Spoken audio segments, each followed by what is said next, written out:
Ada dua kata yang sering bersandingan. Kita kenal betul kata itu, yaitu hak dan kewajiban.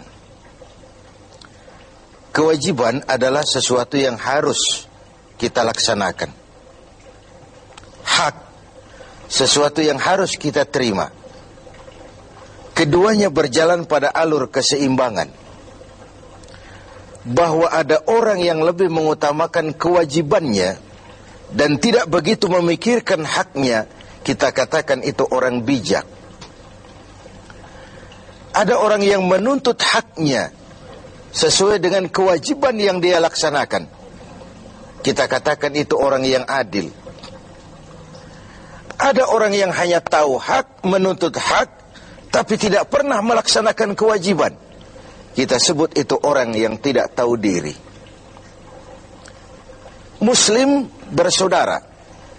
Islam membebaskan kita dari ras diskriminasi. Persaudaraan itu diikat dengan nilai akidah, melintasi geografis, melintasi etnis. Dari manapun orang datang, apapun warna kulitnya, dari suku apapun ia dilahirkan, kalau akidahnya sama, itu saudara kita sebagai sesama muslim. Di dalam menjalin persaudaraan sesama muslim itu, ada hak-hak saudara kita yang harus kita berikan kepada mereka. Artinya kewajiban kita memberikan hak itu kepada mereka. Apa hak itu? Sebuah hadis menyatakan hak seorang muslim atas muslim lainnya 7. Yang pertama, al-ijlalu lahu fi ainihi. Ia memandang saudara muslimnya itu dengan respek, dengan rasa hormat, dengan istilah orang-orang tua kita dulu, nguwong ke uwong. Orang tuh ya dianggap orang apapun profesinya. Saudara muslim kita itu jadi pemulungkah dia, penarik becakkah dia, pekerja kasarkah dia, ada rasa respek kita terhadap dia, rasa hormat kita kepada dia, dan itu karena nilai-nilai akidah, nilai keimanan, bukan karena profesinya. Kalau kita hargai orang karena profesinya semata, jadilah penjilat kita ini. Bukankah Rasulullah Sallallahu Alaihi Wasallam telah memberikan contoh yang sangat baik kepada kita? Beliau oleh Al-Quran dituntun, Qul innama ana basyarum mislukum.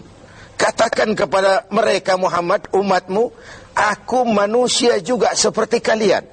Seolah-olah Tuhan ingin berpesan, Muhammad, jangan tempatkan dirimu di atas yang lain. Ternyata Rasulullah Sallallahu Alaihi Wasallam yang begitu baik hatinya, begitu mulia akhlaknya, begitu luar biasa ibadahnya, entoh oleh Allah masih diberikan bimbingan. Qul innama ana basyarum mislukum. Katakan kepada mereka Muhammad, aku manusia juga seperti kalian. Jangan tempatkan dirimu di atas yang lain. Kemapanan sering menggoda dan menggeser idealisme kita. Kemapanan sering membuat kita memandang kecil yang lain. Ora pati ngewong ke wong. Tidak bisa lagi mengorangkan orang. Sedikit punya jabatan, dada besar, hidung mekar, telinga lebar. Tidak ada apa-apanya orang lain. Tidak demikian mentalitas kita dalam berukhuwah, dalam bersaudara. Al-ijlalu lahu fi ainihi. Seorang muslim memandang muslim lainnya dengan rasa respek, ada rasa hormat, dan itu karena pertalian akidah semata-mata. Sekali lagi, apapun profesinya. Yang kedua, wal wuddu lahu fi sadrihi. Ada rasa respek, lalu yang kedua, ada rasa cinta di hatinya kepada saudaranya itu. Kesenangannya membuat kita senang, kesulitannya membuat kita juga ikut merasakan sulit. Bukankah muslim dengan muslim seperti satu tubuh? Kalau yang satu sakit, yang lain ikut merasakan sakit. Ini yang hilang dari kita sekarang.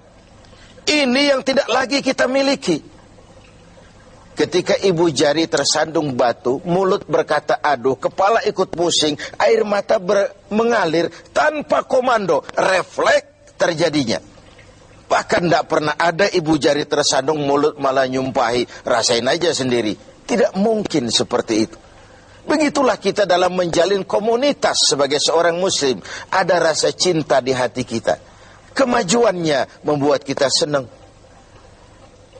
Semakin tinggi dia, semakin menjulang dia, semakin ikut senang kita. Senang dengan orang yang senang. Susah kalau melihat dia susah. Itu yang kedua.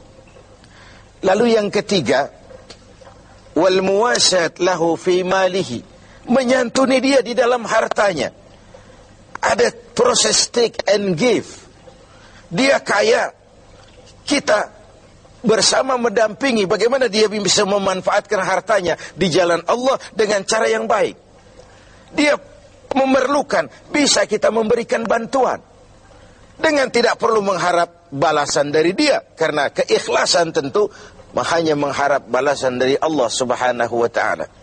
Ketika kita memberikan sesuatu kepada yatim, kepada mustad'afin, kepada orang-orang yang lemah, dia mungkin tidak akan bisa membalasnya seketika, tapi Allah tidak akan berdiam diri tentu. Wallahu fi aunil abdi madamal abdu fi auni akhi. Allah akan selalu menolong seorang hamba selama hamba itu masih mau menolong saudaranya. Yang keempat, wa ayyuharrima ghibatahu. Dia tidak menggunjingnya dan tidak juga mau mendengarkan pergunjingan orang tentang saudaranya itu. Inilah hebatnya muslim. Karena apa? Al-istighal bi'uyubil khalqi. Orang yang terlalu sibuk mencari kekurangan orang lain, itu pertanda orang yang mati hatinya. Muslim itu saudara kita, digunjing orang dia, perih kita dibuatnya. Jangankan lagi menggunjing, ikut mendengarkan saja gunjingan orang tentang saudara kita itu, kita membatasi diri. Maaf, saya tidak ikutlah, saya keluar saja kalau ini yang kita bicarakan. Bukankah kita lebih suka jadi tukang kipas? Kalau ada orang ngomongin orang, walaupun kita nggak tahu, kita ngomporin, kita ngipasin, dan begitu seterusnya. Akibatnya, aib orang, celah orang, kita buka-buka. Padahal muslim dengan muslim satu tubuh, terbuka auratnya, ikut malu kita bersama. Pemirsa TV7 yang berbahagia, karena itu hak dia untuk tidak digunjingkan, kewajiban kita untuk tidak menggunjingkan, bahkan tidak juga suka mendengarkan dia digunjingkan juga oleh orang lain. Yang kelima, wa ayyauda fi maradih. Kalau dia sakit, jenguk. Ini pun sudah langka sekarang ini. Silaturahmi. Kedatangan kita saja sudah merupakan obat. Doa kita sudah memberikan sugesti bagi proses penyembuhannya. Karena apa yang tidak kita suka terjadi pada diri kita, jangan juga lakukan itu pada orang lain. Apa yang ingin orang lain lakukan terhadap kita, harus juga kita mau melakukannya kepada orang lain.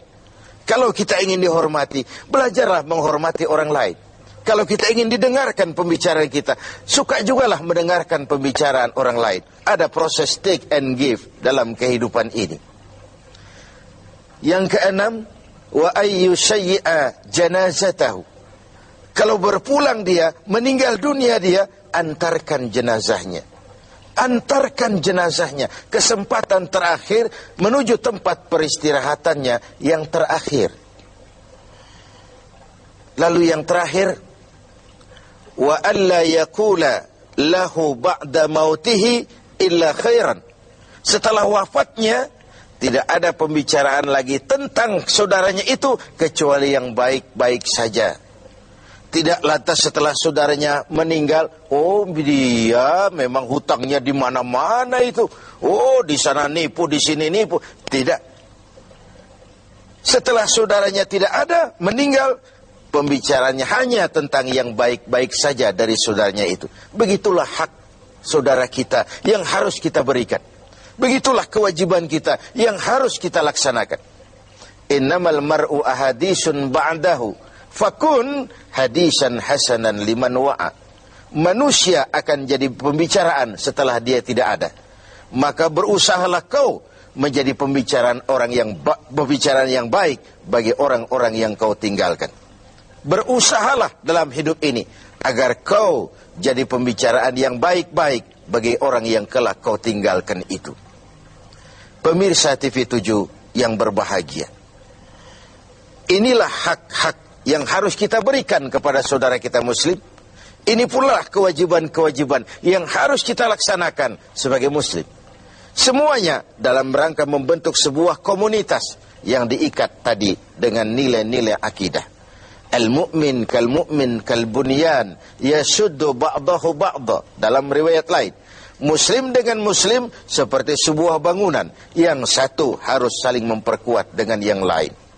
Sebuah bangunan dinamakan rumah karena ada yang mau jadi tiang, mau jadi jendela, mau jadi pintu, mau jadi genteng. Begitulah umat ini. Ada dia yang jadi pejabat tinggi, ada dia yang jadi pemulung, ada dia yang jadi tukang beca. Pendeknya, tidak ada pekerjaan halal yang hina. Dan jangan karena profesi menyebabkan kita memandang remeh dan ringan orang lain, betapa dan apapun dia. Semoga hak-hak ini dapat kita berikan dan kewajiban kita dapat kita laksanakan dengan sebaik.